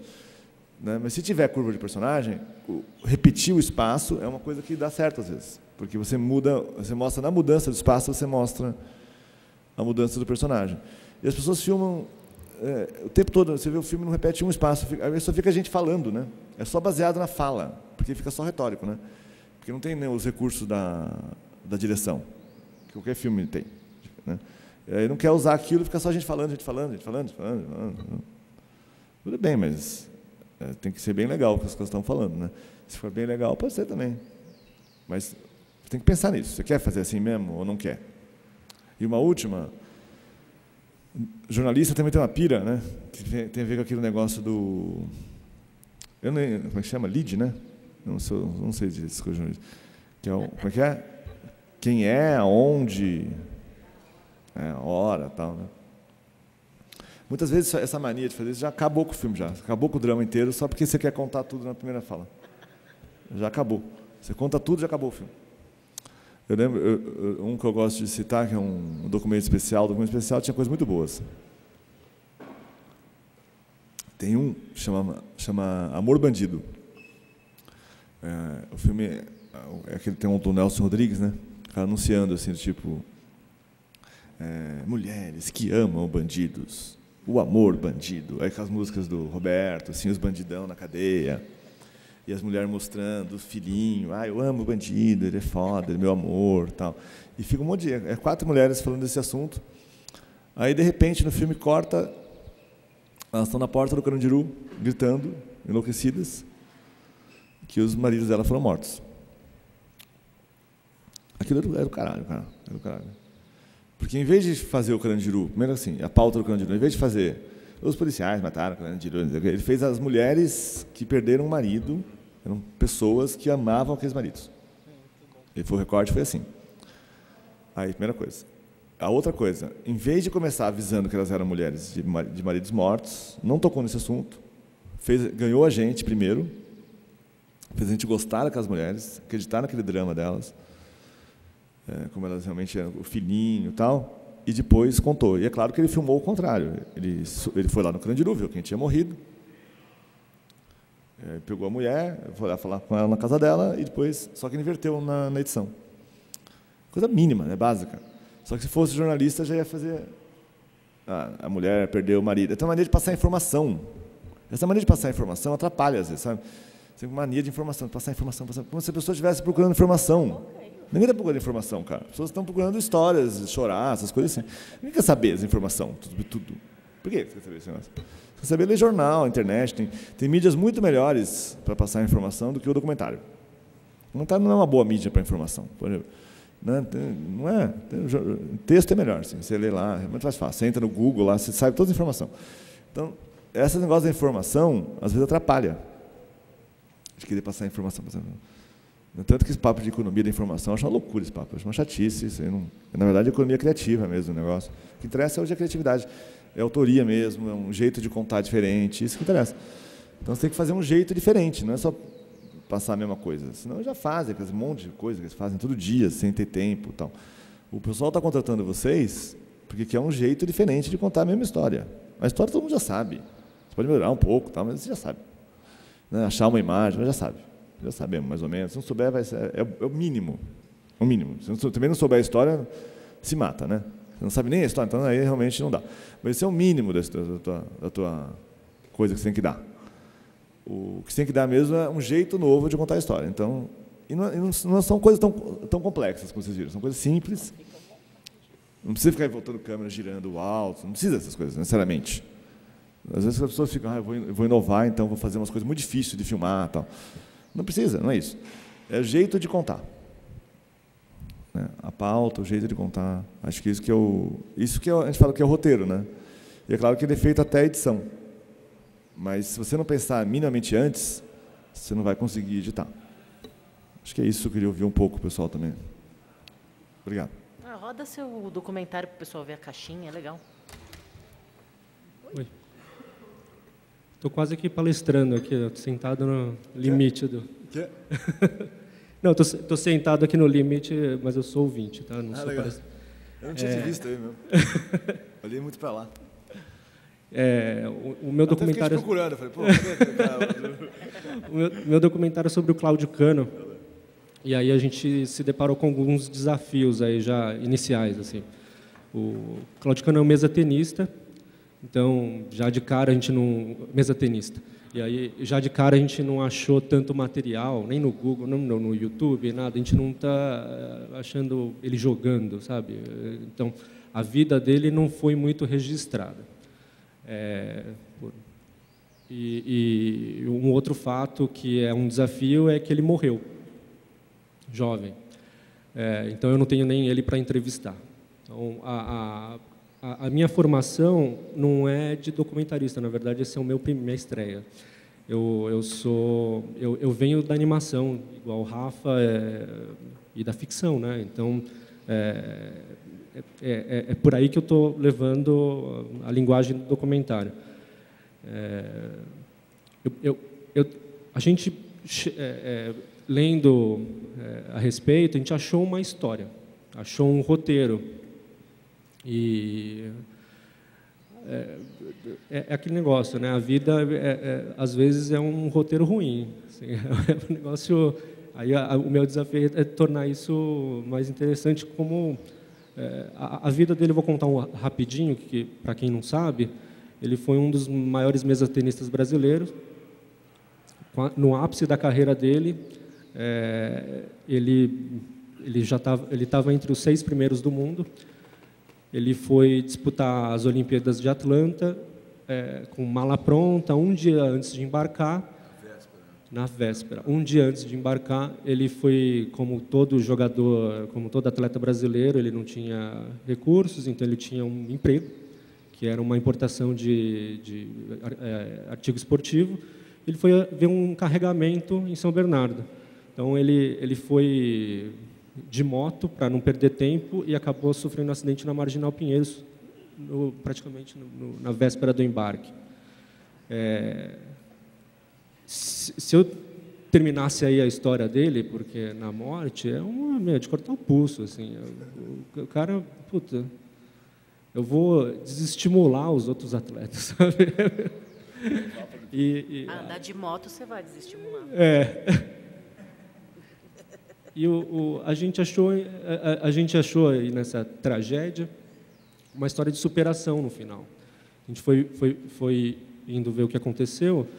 O Hugo Oyama, que era o parceiro dele na época de dupla, falou: eu vou disputar esse campeonato por ele. Eu vou ir para lá e jogar por ele.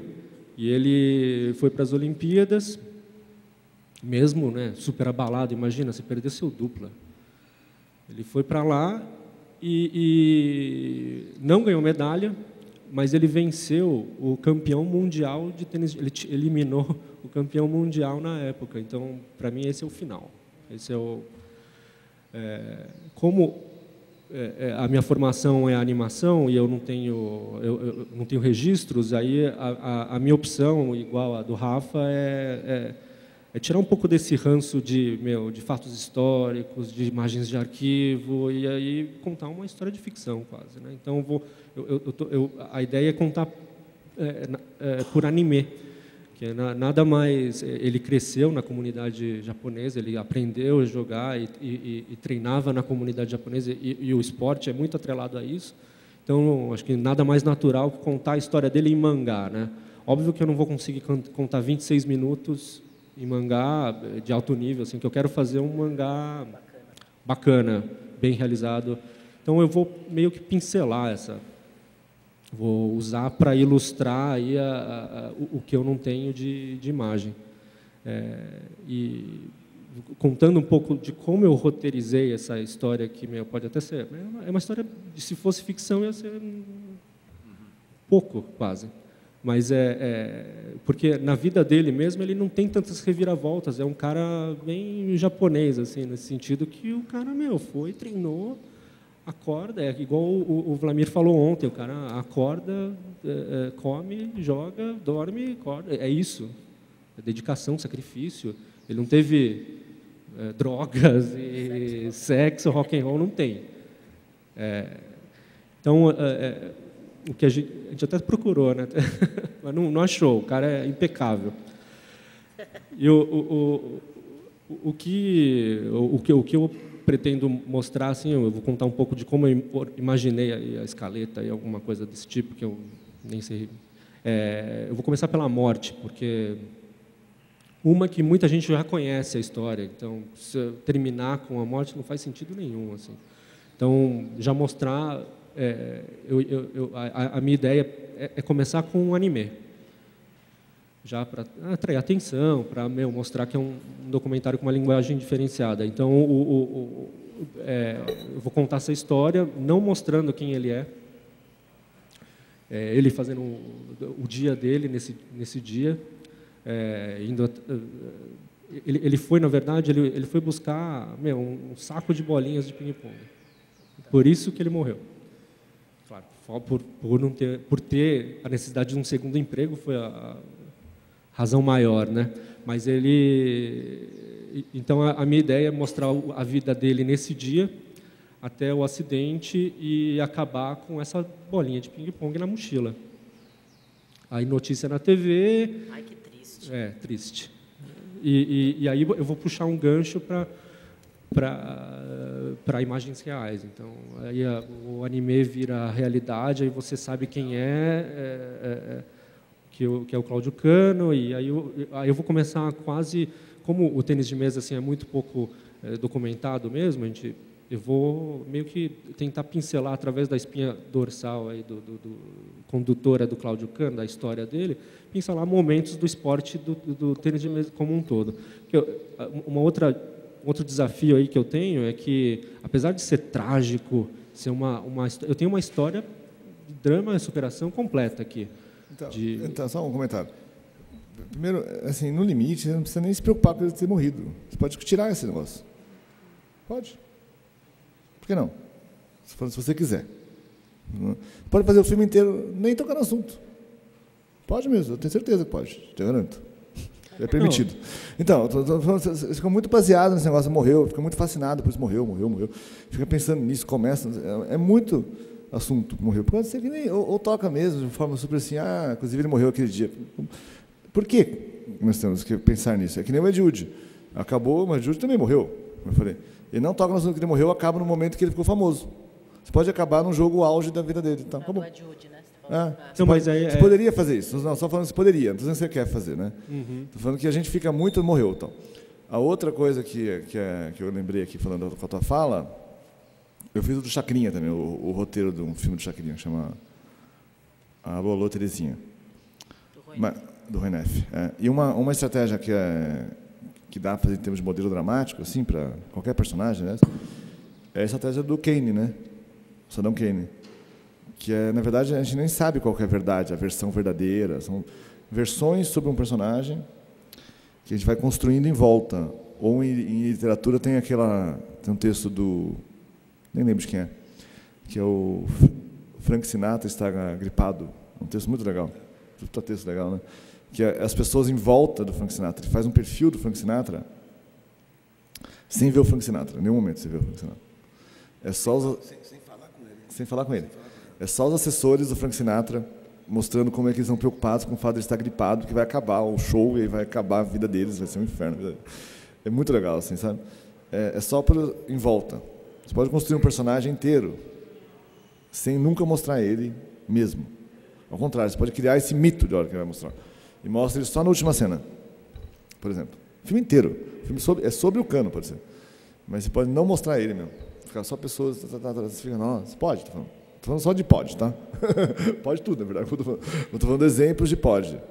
Porque eu acho que você ficou muito preocupado, aparentemente, com isso aqui, que é um puta fato legal ele ter morrido, interessante mesmo. Mas será que é isso mesmo? Porque foda da morte, essa morte aí, que eu não gostei da coisa que você falou. Aí ele morreu porque tinha segundo emprego e tal. Sei lá, cara, essas mortes assim, cara, são tão horríveis, né? E essas mortes, o pior desse tipo de morte, assim, eu falo, não tem lógica alguma. Tem morte que tem lógica. Quando a morte da tragédia tradicional, até uma lógica. Até a soberba, você vê lá, assiste, você entende a morte. Tanto que o final não é nem triste. É um final que ele morre para salvar o planeta. Então não é um final triste. Se morrer para salvar o planeta, é legal. É triste, assim, mas é legal, é potente, assim, um personagem que dá um conforto. Agora, esse tipo de morte, assim, cara, você está andando de moto, morre e fala, puta, cara, e agora, né, cara?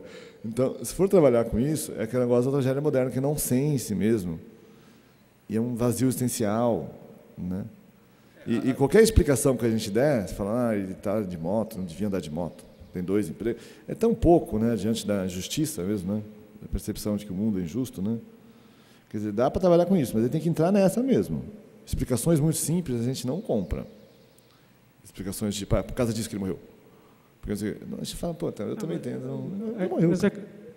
Mas a ideia não é deixar claro, né, escrever isso. É meio, assim, acho que só mostrar a vida inteira dele, você vai achar isso, sabe? Não, acho. Então, óbvio que isso é o que foi bem falado nos outros dias também, assim, para a gente não... para usar essa oportunidade de documentário para não fazer totalmente um negócio só de enaltecer e fazer uma coisa totalmente acrítica, né? Claro. Os atletas, eles nos pediram, assim, expressamente, assim, relata, mas critica, sabe? Assim, enaltece, é óbvio, né, que é para enaltecer. Mas o Juca Kfouri falou, não faça um negócio acrítico, é uma oportunidade aí. Como você está assinando o seu nome, o jornalista do Salim falou, vocês têm mais liberdade do que eu tenho na ESPN. Não precisa ser chapa branca, né? Não precisa ser chapa branca total, assim. Eu acho que a crítica aqui vai ser um pouco voltada para isso, de alguma maneira, assim, só de mostrar a história das pessoas, dos atletas brasileiros, a crítica vai ser, não existe incentivo. Enfim, mas o meu final, assim, é óbvio que vai ser o Goiama ganhando do Jorge Persson, que é o campeão sueco. Então, por isso que eu queria começar pelo final, ver a história dele, misturando com o aspecto da história do tênis de mesa no Brasil, para voltar. O anime é um ponto que você, como é diferente do resto, eu posso voltar pelo anime.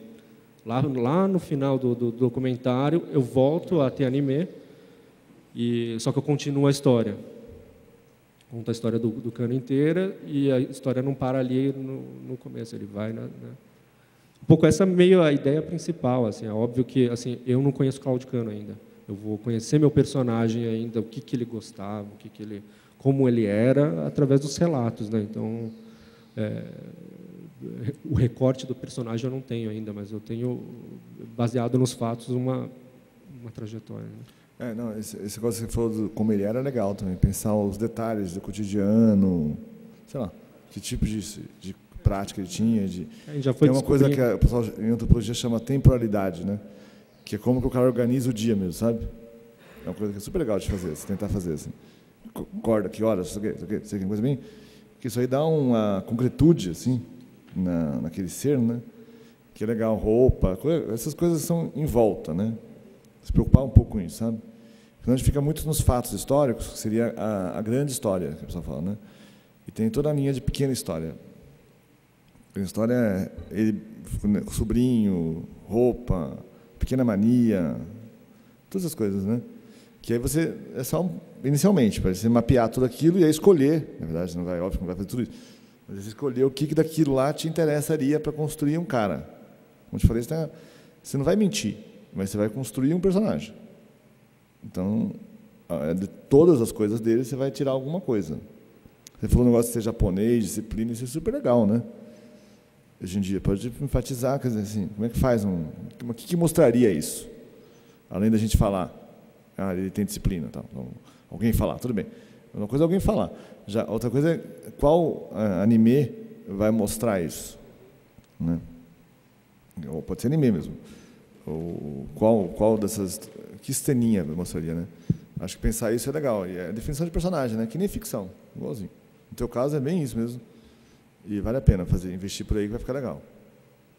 Não falar desse preconceito do crossover, né? Acho que o preconceito maior nasceu daquela coisa de ter o narrador, né? A narrativa de um terceiro realmente que quer esse crossover, né?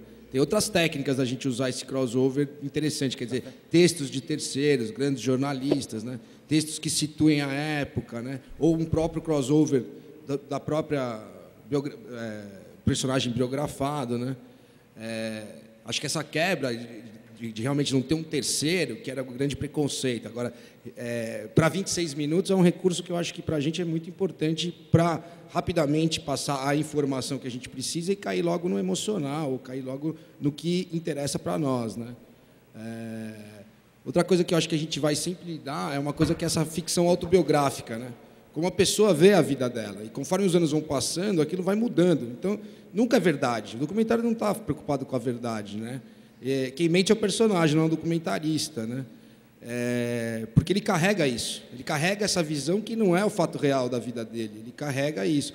Por exemplo, eu tenho uma coisa muito legal da Ida, que já é uma percepção dela após 70 anos de idade, vendo a história dela, que é o seguinte, ela foi submetida a 8 eliminatórias antes da Copa, né? Ela com a... Como é que é o nome da outra personagem? Enfim, com outra mulher que ela estava disputando a vaga. E eles fizeram elas passarem por 8 eliminatórias. Isso não existe, né? Você faz uma eliminatória, o cara passou, ele vai treinar para melhorar a marca, né? E ela começou a avaliar isso, depois de anos, ela chegou à conclusão que, na verdade, queriam eliminá-las, por elas serem negras e as únicas mulheres participantes. Agora, isso é verdade ou não? Interessa para mim investigar isso ou não? Não. Interessa botar o ponto de vista da biografada. Quer dizer, então, acho que essa coisa da ficção, da autobiografia de cada um, a gente vai ter que lidar com isso. E não necessariamente investigar se isso é verdade ou não, se os fatos são verdadeiros ou não, né? Eu vou lá atrás, num cara da comissão, quer dizer, investigar. Então, não necessariamente, mas pode ser legal também, não, viu? Pode ser legal. Se você achar. Porque você conseguir construir que ela, ainda ali que não precisa ser chapa branca, né? Construir que ela ganhou força, sentindo que tinha racismo, sem necessariamente ter, entendeu? Alguém falando, não tinha. Pode mostrar até, sei lá, uma complexidade ali da história, que pode ser legal também. Mas muito não mais obrigatoriamente nada, mas pode ser legal. Não, mas sustentar a teoria dela teria que sustentar com outros personagens. Vale a pena você sustentar ou você está falando dela? Quer dizer, já é uma percepção da própria vida dela. Então, acho que a gente vai sempre lidar com essa questão. Aí, eu acho que aquela coisa que o Borges falou uma vez num livro dele, que é escrever sobre a realidade que eu vivi, ou pelo menos escrever sobre as lembranças daquela realidade que eu vivi, né? Não é? São bem diferentes, né? São bem diferentes, mas no caso, por exemplo, assim, da Ilha dos Santos, né, que tem já 50 e tantos anos que ela disputou aquela Olimpíada, né? Embora de 4 em 4 anos, ela relembra sempre a história, né? Eu acho que essa história vai mudando um pouco, né? A percepção dela mesmo da história vai mudando. Exatamente. Quer dizer,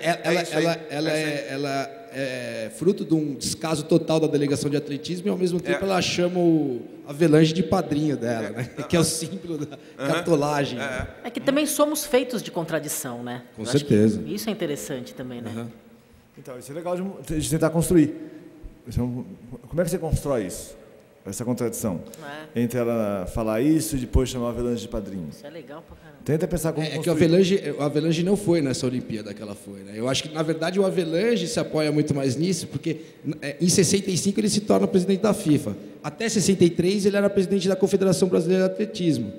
Justamente em 64, quando entra o golpe, ele está fora. Então, quer dizer, ele acaba se beneficiando desse caso da ida. Então, na verdade, investigando, eu acho que ele se tornou o padrinho dela e não ela que tornou ele padrinho. Quer dizer, ele se apropriou dessa história dentro do esporte. Porque ele é um cara, por exemplo, dificílimo de você conseguir conversar com ele e quando você fala da ida, quando que você vai vir aqui? Então, tem um pouco isso. Agora, não sei se interessa para mim, sabe qual que é a verdade disso tudo, exatamente, sim da percepção dela. Agora, você vai botar um cara que, por exemplo, para o grande público é o símbolo da cartolagem, né? Você vai criar uma ambiguidade assim difícil das pessoas entenderem também que é isso, entendeu? Eu vou ter que entrar no documentário para explicar isso, né? Às vezes vale a pena, né? Exatamente. Perder tempo com isso. Pode ser que falar, foda-se, né? Mas pode ser que vale a pena, não sei. Isso eu pedi para a Paula levantar com os advogados, que eu sei que tem uma cláusula X, mas eu não é para apoio. Acho que não pode você ter outro projeto junto com esse que você tipo consiga. Grana, né? Grana, que mais você grana. pega Lei Rouanet mais Ancine e junta ok. como se fosse assim. Mas eu vou mandar, a gente escreveu todas as dúvidas de vocês, a gente vai mandar, e qualquer uma que não esteja contemplada até segunda-feira que a gente for respondendo, vocês vão perguntando e a gente vai resolver da medida possível. E o que for a gente achar que é da produtora, que vocês têm que resolver com o advogado, vocês falam, até aqui a gente vai, até aqui vocês têm que procurar uma assessoria. A princípio, ontem a gente perguntou isso também diretamente para o advogado, a princípio não pode entrar nenhuma logomarca. Não pode entrar nenhuma logomarca.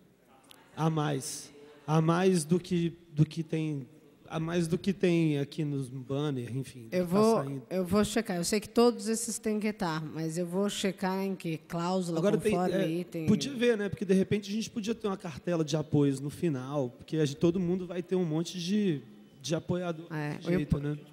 Definir o que pode, né? Porque tudo isso é assim... Se eu tenho apoio, por exemplo, da Prefeitura de Tóquio, eu preciso só falar qual é a minha contrapartida, né?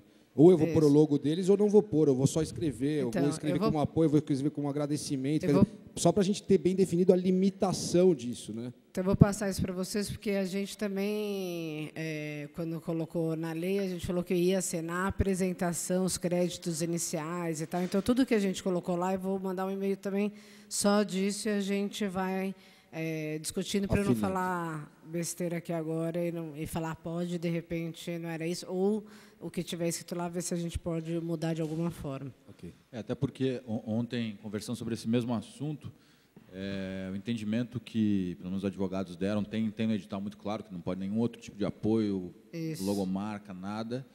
E eu coloquei o caso, por exemplo, se a gente vai para Cuba, consegue a Cubana de Aviação. Se eles topam dar a passagem, troca da gente fazer uma imagem dentro do avião. Também isso não poderia. Então, se puder fazer esse tipo, ver exatamente... Eu vou ver se exatamente é tão estrito o que pode, assim ou se existe alguma abertura.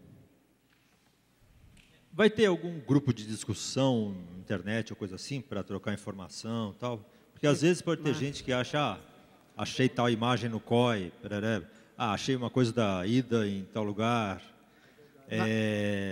achei um seguro grátis. Né? Vai estar todo mundo nos arquivos. A gente vai estar fazendo isso no site, montando esse grupo também, porque para a gente é importante que a gente esteja compartilhando essas informações, continuar, né? Então, aí a gente manda o endereço e também, às vezes, a gente pode marcar, sei lá, conforme o acompanhamento a gente se organizar, a gente vai fazer se quiser um encontro, não sei aonde, o dia que vocês quiserem, ou encontro via Skype, via MSN, a gente tentar ver o que a gente consegue. Mas daí a gente passa a forma direitinho, exatamente para um poder colaborar aí com o outro.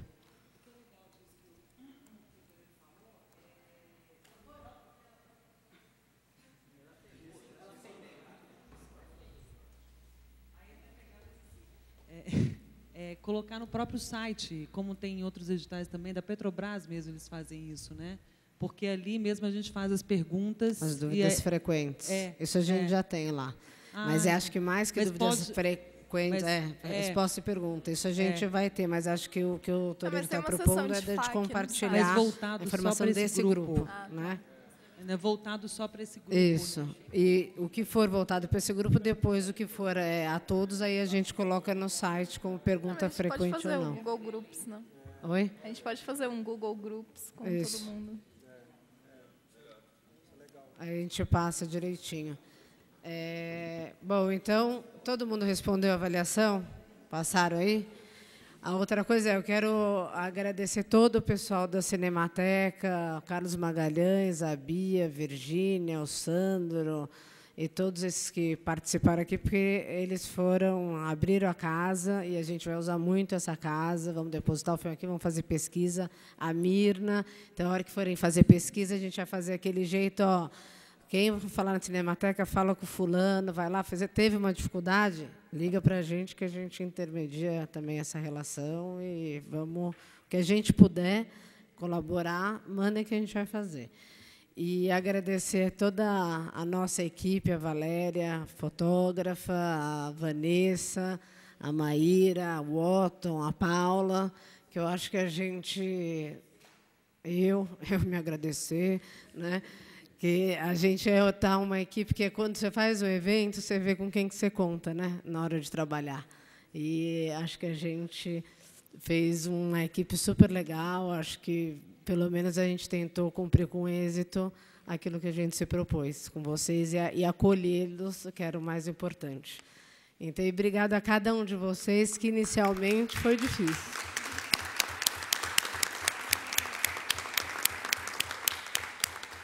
Mãos à obra, galera. Agora temos 180 dias, não é 210, não, hein?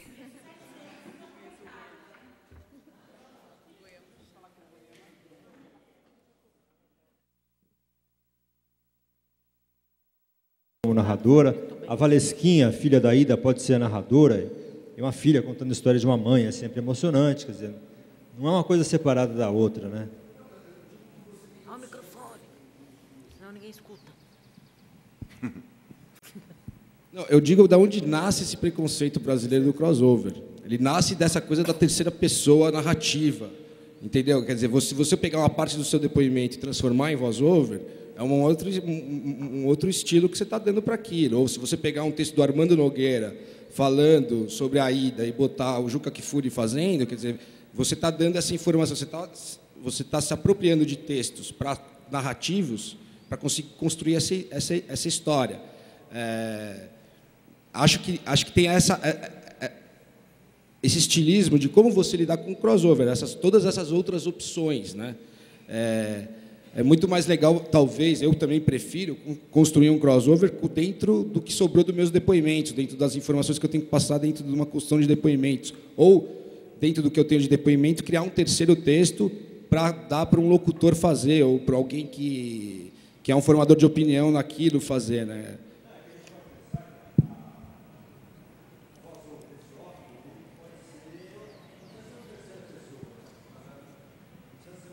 Neutro, ele pode ser um personagem, né? Pode ser o próprio personagem, pode ser outro cara, pode ser o inimigo do cara, né? Pode ser no caso do Teles, pode ser o Ademar falando como eu ferrei a vida desse cara, porque ele ganhou o primeiro bronze, mas eu fui lá e ganhei o ouro, né? Pode ser o Teles narrando do Ademar e falando desse maldito Ademar Ferreira da Silva, acabou com a minha vida, tal, né? Tem muita opção para a voz off, né? Não, e aí vira dramática, né? Porque ela é o inimigo do cara que está narrando a história dele. E você compõe de outra forma, vira dramática, né? Sem desconsiderar que também pode usar em terceira pessoa com informação. Se achar que vale a pena, que está precisando, pode. Às vezes fica bom. Tem filme que se perde, o filme está super legal e não quer passar informação, não sabe como passar, não passa e perde o filme, bobeira. Pode também. Pode ver várias coisas, pode ser careta também, né? A voz, o filme todo não é careta, mas a voz pode ser careta, pelo menos normal, assim, que eu digo. Não, eu pergunto para o Canito, mas sobre o seu roteiro, só para... que você falou que vai usar tá, ele morre, mas o consolo é o Hugo Oyama, né? Meio que para dar uma virada. Aí, você acha que é uma virada suficiente? Porque assim, não é o mesmo personagem, ele não ganha medalha, sabe? Assim, é uma vingança? É uma virada ou não chega a ser e o final... Não, dá para ser, eu acho que teria que construir o Goiama desde o começo, o outro personagem, junto com ele. Tem que ser um filme sobre os dois. E aí é o drama todo, se marcar a locução é do Goiama, pode ser. Tem que construir esse cara inteirinho e aí no final ele consegue alguma coisa ali. Mas se simplesmente botar como anexo, fica assim, Deus ex machina. Aí, o que tem a ver com isso? O que tem a ver a história? Né? Tem que ser a história dos dois. Mas aí qual que é o risco de ficar mais o Goiama do que o Cláudio Cano? Então tem que ser a história dos dois. Mas pode ser, se ele for, não vai morrer também, não vai ser tão grave assim. Né? Eu acho que é os dois, a história dos dois. Acho que fica uma relação dos dois. Como eles são dupla, não tem como não passar por dupla, ele. Né? E assim, eles se chamavam de irmão. Assim, então, eles começaram juntos, não tem meio como... É meio junto mesmo. Ficaria artificial ou incompleto. Então é a história dos dois. Você tem que pensar assim já o filme, acho que é a história dos dois. Os dois, né? A história dos dois, que aí sim tem um final redentor. Assim.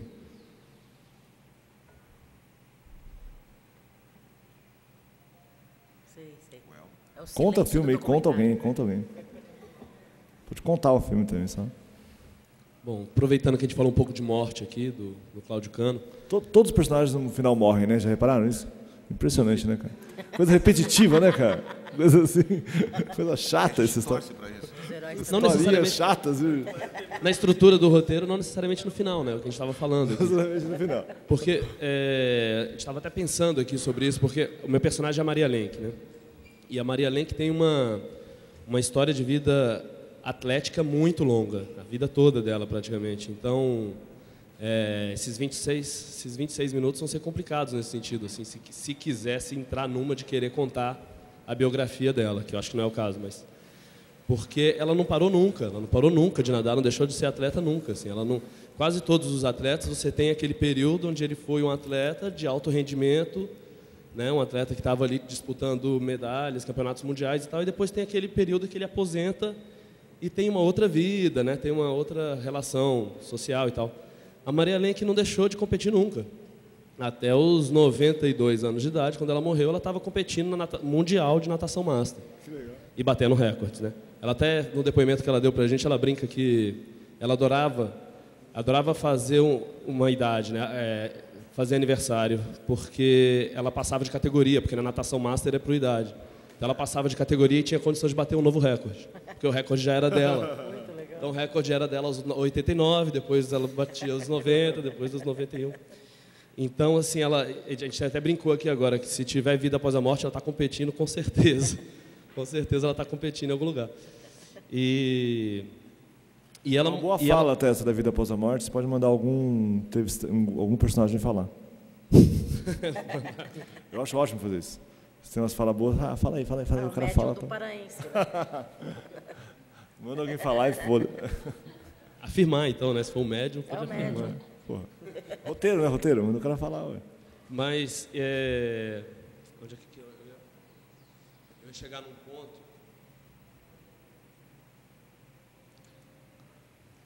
bom, então, mas não lembro, perdi, agora me perdi um pouco, eu ia falar... É muito longa a história, que tem muita coisa, você está falando disso. Que ela não parou nunca de competir e tal. Você começou com o negócio da morte. Se ela tivesse em outra vida, ela está competindo.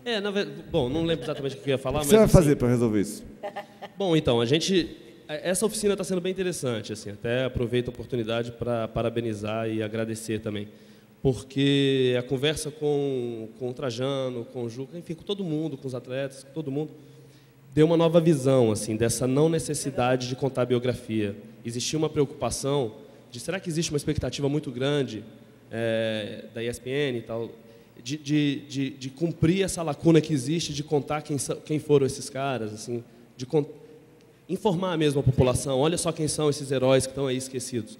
Eu acho que os nossos filmes vão fazer isso de alguma forma, mas essa liberdade que nos foi dada e essa expectativa de uma visão mais crítica e de uma visão também de que, a partir desses personagens, da história de vida deles, a gente possa refletir um pouco a sociedade brasileira, a história brasileira, como um todo, e não só a olímpica, me deu uma tranquilidade e uma nova visão em cima do projeto que a gente pode fazer.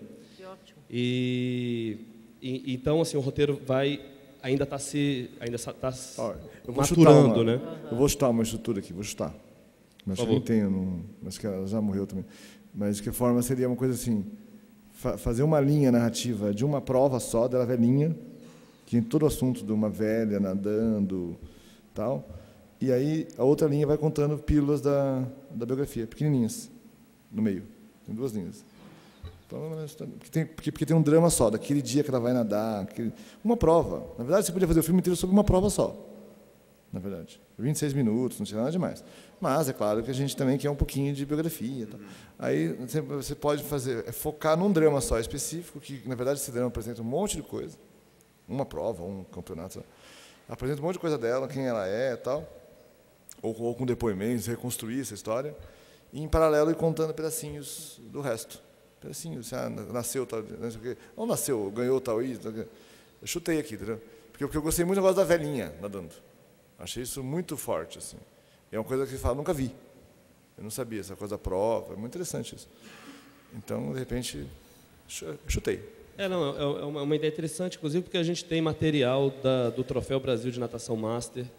Quando ela estava com 91 anos, a gente estava lá e ela bateu recorde. Ah, você estava lá? Mas a história de vida dela tem tantos episódios interessantes, principalmente vinculados às guerras. Ela vivenciou, né, muitos períodos de guerra que influenciaram diretamente a tentativa dela de ir para uma Olimpíada. Quando ela tinha realmente a oportunidade de ganhar uma Olimpíada Olímpica, uma medalha olímpica, porque ela era recordista mundial, veio a Segunda Guerra e a Olimpíada de 40 em Tóquio foi cancelada. Tem tanto drama assim, envolvendo... Tem a história quando ela foi para a Olimpíada de 32, que ela era a única mulher a bordo do navio Itaquecê, que foi um navio que foi cedido pelo Getúlio Vargas para que os atletas... Cedido não, o Getúlio Vargas conseguiu que uma empresa levasse os atletas, mas em troca os atletas tinham que vender café ao longo da viagem. E aí, chegando lá, eles não tinham dinheiro para entrar. Essa história é muito boa, cara. Chegando lá, eles não tinham dinheiro para pagar